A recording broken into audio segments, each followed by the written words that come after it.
What's up? Welcome back to another edition of DBSN Overtime. I'm JD Lowe. And I'm Eli Baxter.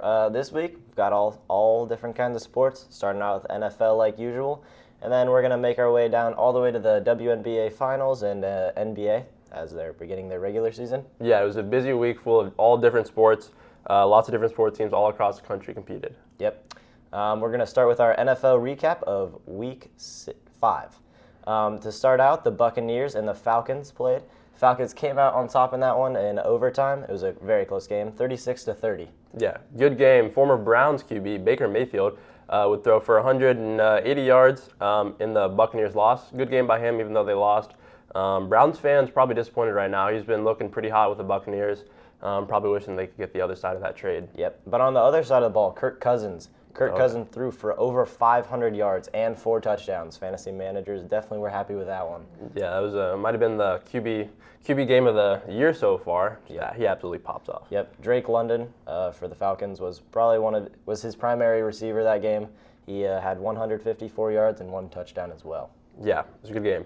And we turn to the Bills, who take on the Texans. Bills would fall 20-23 to the Texans.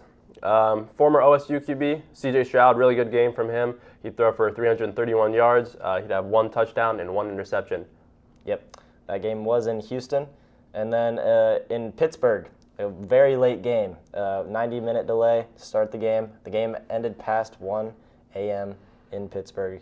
The Cowboys, they came out on top in the last 20 seconds of the game. It was a very close game as the Cowboys came out on top 20-17.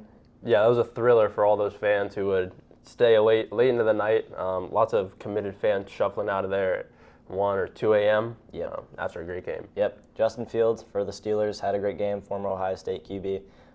Had 131 yards and 1 touchdown. Dak Prescott, he played really well. He did throw for 2 interceptions, but he did have 2 touchdowns and 332 yards passing. Yep. And we turn to one of the last undefeated teams still in the NFL, the Kansas City Chiefs. They remain 5-0 as they would take down the Saints 26-13. Yep. The Vikings as well. They're the only other undefeated team. And then we get into the rest of the week's scores. The Vikings remain undefeated after they beat the Jets 23-17. And then the Commanders, they look to stay hot with rookie QB Jaden Daniels. They beat the Browns. Browns not looking too well, but Commanders now 4-1 on the season. And the Jaguars, they got their first win over the Colts at home, so great game for them. Yeah. No more defeated teams in the NFL, so every team's got to win. So. Yep. And as we turn to other NFL news, the Jets would fire their head coach Robert Saleh Tuesday after a 2-3 start. And Jets ownership thought that expectations for him this year were not met. So they would move on from him. The Jets' interim head coach is now Jeff Ulbrich. He'll fill in for Saleh as the Jets face the Bills. Yep.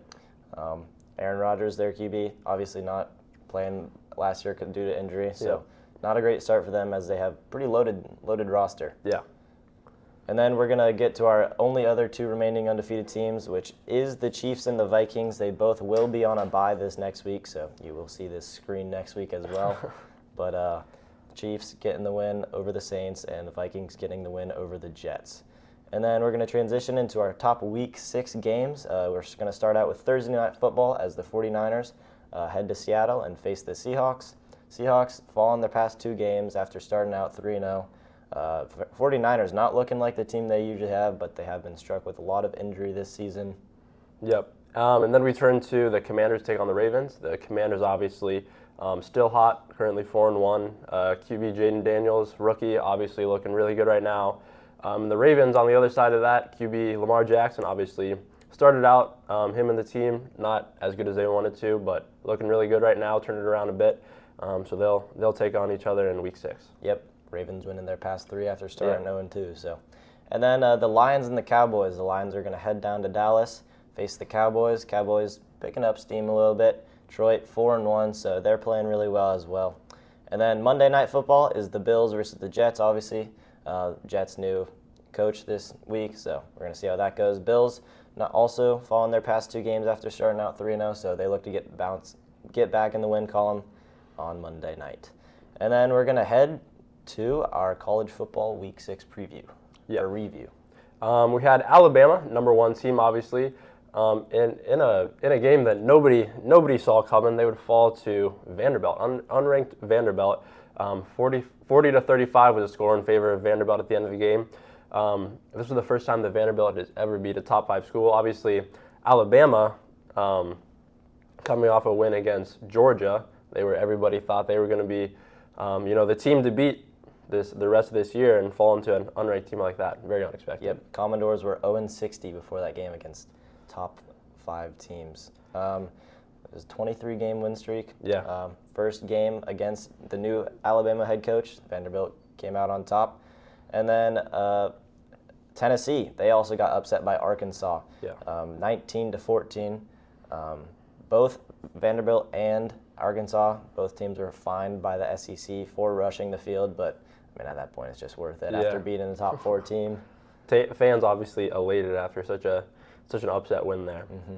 And then Missouri would take on Texas A&M, and they would fall 10-41. And Aggies were up 24-0 at halftime, so obviously a pretty decisive win there, beating a number 9 ranked Missouri. Yep, that was expected to be a close one there, but the Aggies just looked like the better team there. So, and then the Michigan and Washington, another upset, national championship rematch of last season. The Huskies came out on top at home, so great game there for them. They scored 13 in the fourth quarter to pull away from the Wolverines, so great game there. And then another upset of the week, Minnesota would take down number 11 ranked USC 24-17. USC would end up dropping out of the rankings there, as they'd fall to 3-2 on the year. It'd put Minnesota at 3-3. Minnesota would seal the game with a late game interception that would secure their 24-17 win. Yep. And then the college game of the day was in California for the first time when the Cal Golden Bears took on the Miami Hurricanes. Cal, they got out to a hot start, but the Miami Hurricanes, they just finished, and it was 21 points in the fourth quarter for them. Almost Heisman QB, Cam Ward, one of the top guys in the Heisman race right now. He just performed really well. Miami came out on top 39-38 in that one. Yeah, close game for the unranked Miami there. And then we're going to head to our updated rankings. Texas, they moved back to number 1 after Alabama fell to the Commodores. And then Alabama, after their loss, they fall to number 7. Yeah, and Texas A&M would jump 10 spots to number 15, or from number 15, to number 15. They would jump 10 spots from number 25 to 15. And Michigan, after that loss, would drop from number 10 to number 24. Yep, and then Pittsburgh and SMU, they are the new teams in the top 25 this week, so they are looking to race for the playoffs, it seems like. And then our updated Heisman race, we've got our 3 top guys. The Boise State running back, Ashton Jeanty, he's having a crazy season. He's right now in the lead with plus 240 odds, followed by Travis Hunter, the two-way player out of Colorado. He's followed up closely by Cam Ward, the QB from Miami. So it'll be a close one. Yeah. Just see who can keep padding those stats. Yep. And then other odds of the national championship, the Buckeyes, hometown team, they're in the lead right now with plus 290 odds, followed by the number 1 ranked team, the Texas Longhorns, and then closely by the Georgia Bulldogs.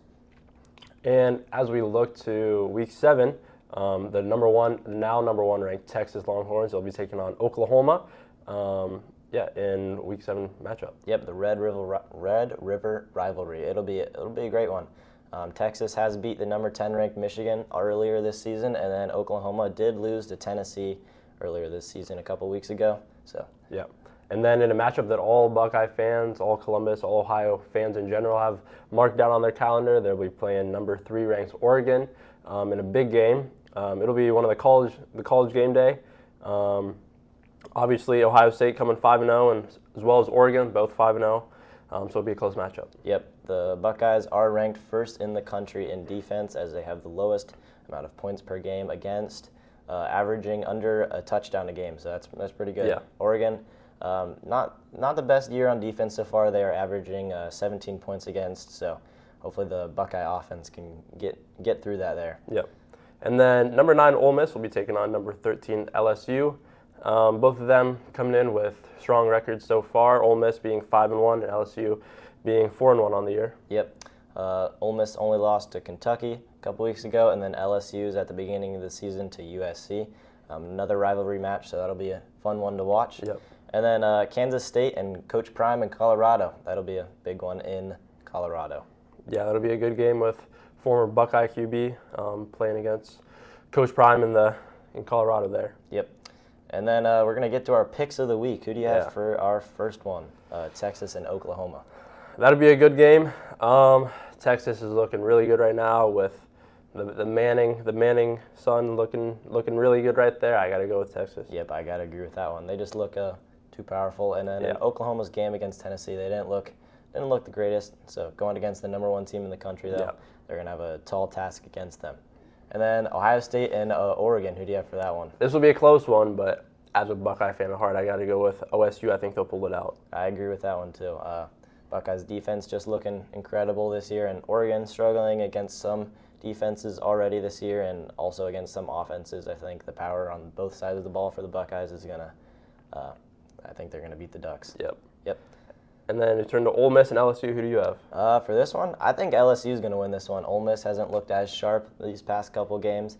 LSU not losing since their first game of the season, not playing as tall of teams as USC was, but I still got the Tigers out on top. I'm going to have to go with Ole Miss with that one. Number 9 ranked right now, and I think 5-1. I think they're just figuring out how to win early in the year, so I got to give it to them. Yep. And then Kansas State and Colorado. Who do you have for that one? That'll be a close one, but I think Travis Hunter and Coach Prime will be able to figure out how to keep on winning and turn it to 5-1 over Kansas State. I'm going to go with the Wildcats on this one. I don't think Colorado has really played well in bigger games like this, but we'll see. Yep. And then we're going to get to our sports of the week with John. Balloon Keep Up is a fun game where players try to keep a balloon in the air without letting it touch the floor. Its roots go back to ancient times using materials like animal bladders. As balloons evolved, so did the game, making it a beloved activity today that encourages teamwork and coordination across generations.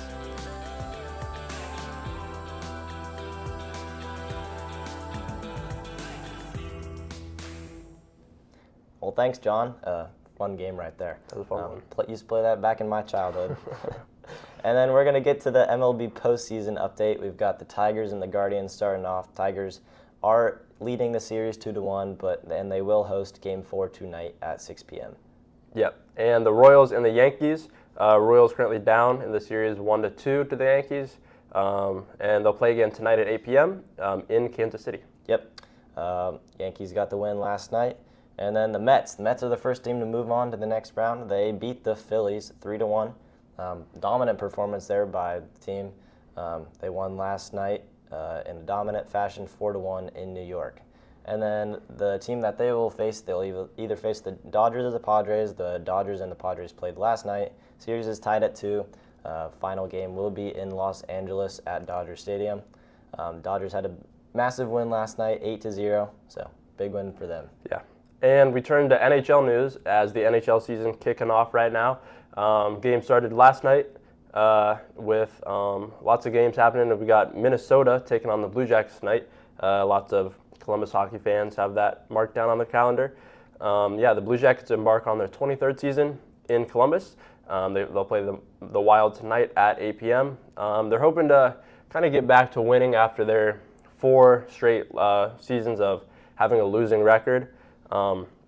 They would end up firing their head coach, Pascal Villana, at the end of last year. Picked up the old Wild coach, actually, who they'll be playing in their first game of the year. They picked up Dean Evison, so hopefully help them get back to their winning ways. They've lost a few key players. Patrick Laine, obviously, very sadly, Johnny Gaudreau is no longer with them. So they'll have to find new guys to be able to, hopefully some of their rookies, pick it back up for them. And then outside of Columbus, Boston fans are very happy as star goaltender Jeremy Swayman would end up agreeing to a 8-year, $66 million contract. Swayman, his agent, and the Bruins have not been able to agree to a cap-friendly deal agreement that would see Swayman playing for the Bruins. But on Sunday, they would finally agree to a contract, and Swayman will be with the Bruins for another 8 years. Swayman was not in net for the Bruins on their opening night, however. They've gone to lose 6-4 to the reigning Cup champion, Florida Panthers. So obviously, former Blue Jack goalie Jonas Korpisalo, not a great game. So Bruins hoping that Jeremy Swayman, once he gets back into action, he can help get back to the Bruins' winning ways for them. Yep. And on to the WNBA news, we are in the finals of the playoffs as the New York Liberty will play the Minnesota Lynx. The Minnesota Lynx beat the Connecticut Sun in their previous round, and the New York Liberty beat the Las Vegas Aces 3-1. And in NBA news, the regular season began earlier this week on Tuesday. So basketball fans really excited about that. Cavaliers getting off to a start. So yeah. Yep. Bronny and his dad, first father-son duo to step on the court together. And then in the betting odds, the Celtics have the best chance, and they look to repeat. And then OKC follows them closely in second. And now we'll go to Ian with the Ohio Sports Roundup. Thanks, Eli and JD. In Ohio sports news, the Cleveland Browns look to rebound after 2 straight losses as they take on the Philadelphia Eagles in Philly. Kickoff is at 1 p.m. on Fox. After a tough loss to the Ravens last week, the Cincinnati Bengals head to New York to face the Giants on Sunday Night Football. Kickoff is at 8:20 on NBC and Peacock. Meanwhile, College Game Day heads to Eugene, Oregon on Saturday for an enormous matchup as the second-ranked Ohio State Buckeyes face the third-ranked Oregon Ducks at 7:30 on NBC and Peacock. Yesterday, the Cleveland Guardians came up short in Game 3 against the Tigers 3-0. They play tonight in a must-win game at 6-10 in Game 4. Tonight, the Blue Jackets take on the Minnesota Wild for their opening night of the season in the Twin Cities as they look to come back after a disappointing previous season. The Cleveland Cavs lost their first game on Tuesday to the Chicago Bulls but have a chance to rebound today at 7 as they take on the Indiana Pacers. Lastly, the Columbus Crew host the New England Revolution Saturday night at 7:30 in their last regular season home game after clinching the second seed in the MLS playoffs last week. That's it for this week's Ohio Sports Roundup. This has been Ian Miller with DBSN. Now, let's send it back to the guys. Thank you, Ian. We will see you guys next week on DBSN Overtime. I'm Eli Baxter. And I'm JD Lowe. Thank you for watching.